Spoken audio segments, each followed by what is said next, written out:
Everyone thought Mercedes had the 2026 regulations completely on lock. For months, the rumors out of Brackley were terrifying the entire grid. But Formula One is a brutal sport, and Ferrari just completely rewrote the script. Coming off a massive statement victory in Barcelona, the Scuderia is not just competing anymore. They are setting the pace, and right now, they are heading straight into the Styrian Mountains with absolute blood in the water.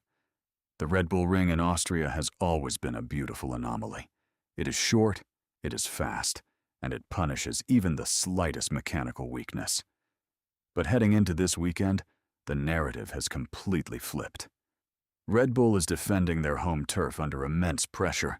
Mercedes is trying to recover their lost ground, and Maranello is turning up with a massive bullseye on their back. If you want to win in Spielberg this weekend, you have to go through the red cars. Ferrari is officially the team to beat, and the reasons why are sending shockwaves through the paddock. To understand why Ferrari holds all the cards this weekend, you have to understand the brutal science of the Austrian Grand Prix. The Red Bull Ring sits over 2,000 feet above sea level. Now, to a regular person, that might just mean nice mountain views. To a modern Formula One power unit, it is an absolute nightmare. In this thin mountain air, oxygen levels drop, meaning the internal combustion engine has to work twice as hard to produce the same explosive power. To compensate, the turbochargers have to spin at absolute maximum capacity, pushing themselves to the absolute limit just to survive. But remember, this is 2026. The technical regulations completely eliminated the MGU-H. In the old days, the motor generator unit heat could instantly manage the turbo lag and harvest energy directly from the exhaust. Now, that safety net is completely gone.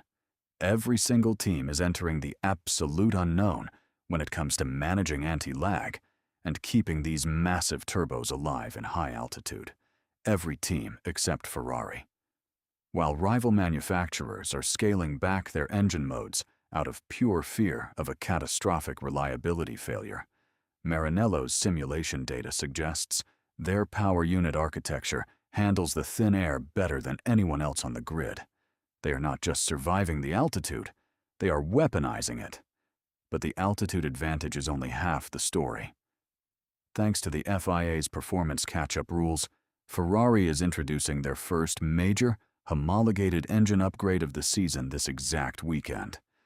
They have brought a brand new internal combustion evolution, tailored specifically to maximize top-end speed on Austria's punishing uphill straights.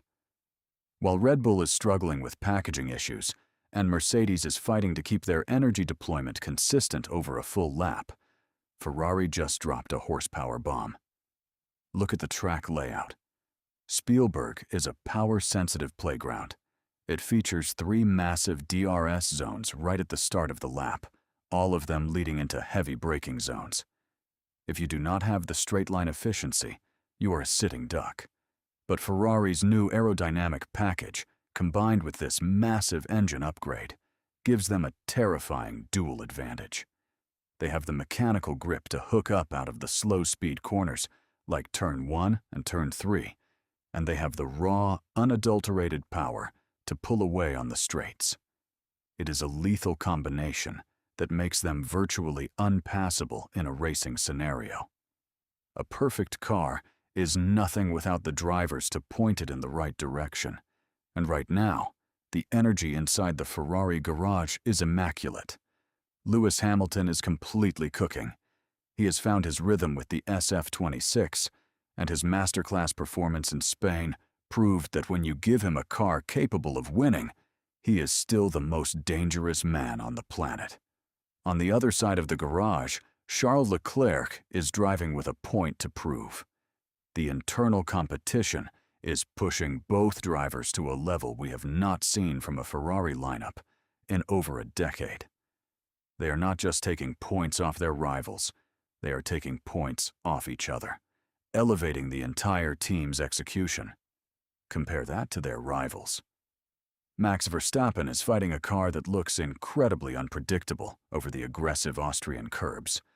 Lando Norris and McLaren are battling high-speed drag issues that leave them vulnerable on the long straights.